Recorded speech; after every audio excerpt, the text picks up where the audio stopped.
These are some of the common mistakes that we normally do, especially to our babies. So join me in my video. My name is Patrick Toya, and I'll be taking you through some of the how to handle common emergencies that can happen to children. Also, I'll be highlighting on the bad practices and good practices. But before we start, if you're new to this channel, kindly don't fail to subscribe. So our first discussion will be on choking. Choking is one of the risk factors when it comes to children, because remember their age. During their early stage of the development, they enjoy much on oral activities, and that is anything they touch normally ends in their mouth, and this poses a great risk for choking. And as a parent or as a caregiver, you need to understand how you can recognize this choking, because sometimes you can witness them eating something, or sometimes you may just see the signs and symptoms. That is, it's very important for you to understand which are these signs and symptoms. One of the things that you're looking at is you'll find this baby trying to cough, or sometimes there's no coughing, they are crying but they don't sound that is coming out, because it's all happening because the airway is obstructed. So you can also see some tears coming out. The most common name for children that you can easily relate is they are trying to cry, there's no sound that is coming out. So once you pick it, this is a sign of choking. So you want to do, you need to appreciate that their head is not well stable. So there's need for you to stabilize the head and the neck, as you can see here. So then you want to place them in that position. This is to help you in gravity. Then you start with 5 back blows, then turn the baby. You want to check if you can see the object in the mouth, but if you can't see the object, then do 5 chest thrusts. After the 5 chest thrusts, again check if you can see the object. If you can't see the object, now repeat the process of 5 back blows, and you'll keep doing this as you're alternating the back blows and the chest thrust until the object is out. If the object comes out, then again there's need for you take them to the hospital for further assessment. And let's look at the second emergency, and that is high fever. Very common for children. That is, when talking about high fever, is increased body temperature above the normal. What is the concern about high fever? One thing that you need to pick is when the temperatures goes up, this normally affects the neurological function of the body. And for children, when this happens, the next thing that is mostly common to happen immediately is seizures. So pick that increase in body temperature can easily bring the seizures, plus other complications that the baby can have. So as a parent, when you have these body temperatures up, you need to very quickly rush this person to the hospital, this baby to the hospital. But before you do that, there's something that you need to do. You need to reduce the body temperature. How can you do that? You can sponge or wash the baby. Watch this. So once you see the body temperature is high, the first thing you need to do is remove their clothes. Okay. This is one of the measures to reduce the body temperature. So remove their clothes, but after doing that, another thing that you can do is you can sponge the baby. This ensures that it reduces the body temperature. Remember, the primary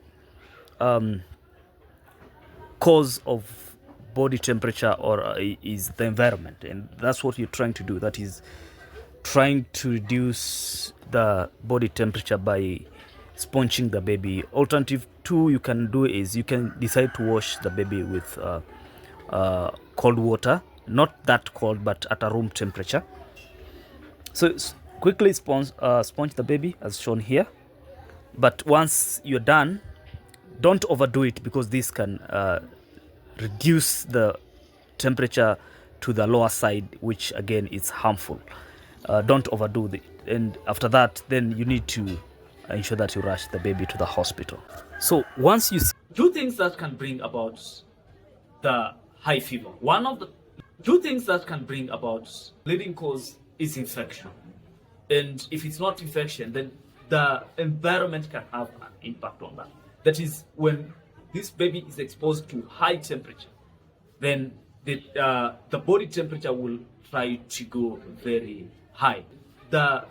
When you do this management, what you've done is you just given fast, but you've not treated the main cause. Especially when it is caused by infection, you need to rush this baby to the hospital. Or this condition, when the body temperatures rises, then the baby can start convulsing again. Sudden infant death syndrome. It is one of the common emergencies that is normal happens to children, affecting children mostly below 6 months. The sudden infant death syndrome. You normally have a baby who is very healthy. Then all of a sudden you realize that this baby is not breathing. And no pulse. That is, this baby is gone. And there's so many factors that can contribute to that. And one of the leading causes that I want us to focus more about is on the sleeping position. That is one of the leading causes of this sudden death syndrome. And so what you want to do when they're about to sleep or they're sleeping, when placing them to sleep, I know most of you like this position, but what I can tell you that this is not the best position for you, because this lying them on their stomach or their side increases the risk for this condition. Why am I saying so? As you can see here, clearly the airway is blocked. The nose is blocked. In primarily, especially below 6 months, they are primarily depending on their nose breathers. So when the nose is blocked, then they cannot not breathe. So this is not the best. Let me show you this. Now, this is the recommended position. Okay, and again, don't hyperflex their head. Another thing that you can do, especially if you want to improve the airway to ensure that it remains open, you can have a towel, then place it under the shoulder that way. That is to ensure that it remains at a neutral position. So whether it is choking, whether it is sudden death syndrome, the risk of this baby getting in cardiac arrest. That means when someone is in cardiac arrest is when they're not breathing and the heart is not pumping. And even if you call for ambulance and you don't know how to perform what you call the cardiopulmonary resuscitation, then the chances of survival for this baby would be minimal. As you're approaching and you find them, they appear to be unconscious, what you want to do is check for their responsiveness, and you tap at their feet like that. That's the most sensitive area. Once you see they're not responding immediately, you want to call for an ambulance for backup, or you can shout for help from your neighbors so that they can come and assist you. And don't delay to make this phone call. So once you've activated the ambulance, the next thing that you want to do is you want to check if for the airway breathing and circulation, are they breathing?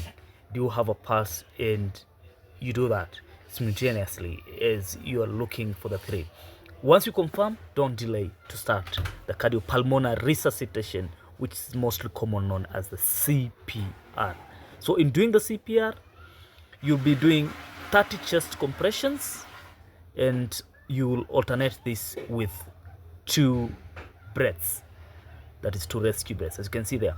So remember, if you're alone, you do 30 chest compressions and give 2 breaths. But if you are more than 2, then what you can do is you can do 15 chest compressions, and the other person is doing the mouth to mouth, or what we call the rescue breaths. Remember, for children, most of the causes of cardiac arrest, they are mostly respiratory issues.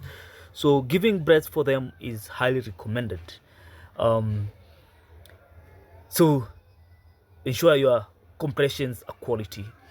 the depth matters a lot, and the American Heart Association highly recommend on the thumb and cycling method when doing the compression, as you can see in that video. I know you can use the 2 fingers, but we highly recommend on this method because it has good outcomes. The compressions are good. That means you'd be doing a quality CPR. After that, you want to check for breathing. If there is a rise and fall of the chest, if there's rise and fall of the chest, that's good. If there's no rise and fall of the chest, restart the compression. Focus much on dehydration because one of the things that can cause this baby, it can cause you to lose this baby. And how do you recognize dehydration? One thing, look at focus much on dehydration. When the baby is crying and you can see there's no mucus, there's no saliva, dry, the mouth is very dry, that to tell you that this baby has lost a lot of weight. Another thing that you can pick that when the baby, to know that this baby is having dehydration, is when they're crying and there are no tears. That's not a good sign. That you need to take this baby to the hospital immediately.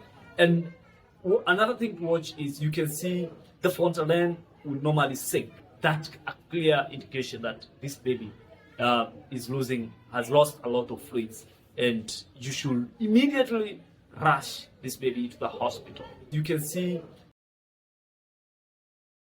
the shaken baby syndrome mostly is caused by when you shake the brain of the baby.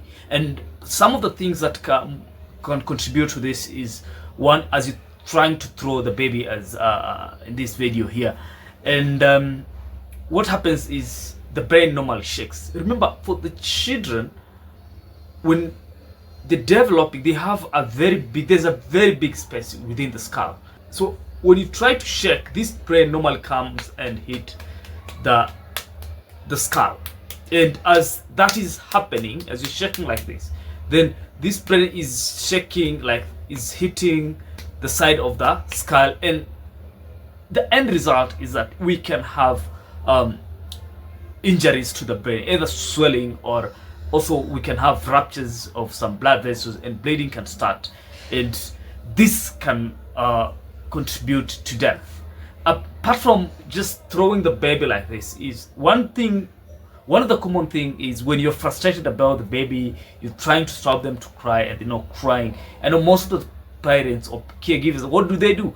Sometimes they get angry to the baby and they hold the baby like this and they're like, "Can you stop?" Get that? So as you're doing this, then you're shaking the brain, which is not one of the things that is recommended. So no matter how angry you will, don't shake the brain of the baby. One of the complications of this shaken baby syndrome is you can have the baby can start to develop some seizures, or the baby can also develop some memory losses or some memory problems, and among others, that you have to be very careful to them. The last condition that I want us to look at is vomiting and diarrhea. It's one of the common emergencies that normally affect children and infants. And one thing you really need to understand that most causes of vomiting and diarrhea is caused by infection. And I know as a parent, you may not know how to treat the infection, but it's very important to know the first steps that you should take for these babies. So once they are vomiting and diarrhea, there are 2 things that you should be focusing on and that you should be concerned about. That is, when they're vomiting, they are losing a lot of water. That this can cause dehydration, which can cause this baby to go into cardiac arrest. And apart from the dehydration, another concern we have for this baby is on the loss of electrolytes, which again can also complicate the issue, and this alone can cause the baby to go into cardiac arrest. When they are vomiting and diarrheaing, you're ensuring that they take plenty of water to replace the lost fluid. And this source like zinc ORS normally helps you to replace the electrolytes and water that this baby is losing. So one of the things that you need to have in your house is zinc ORS. So thank you for watching, and if you like this video, kindly subscribe to my channel, and I'll be able to I'll be sharing more videos for you to learn more about first aid and other emergency care. Thank you very much. I hope to see you in my next video as you're subscribing.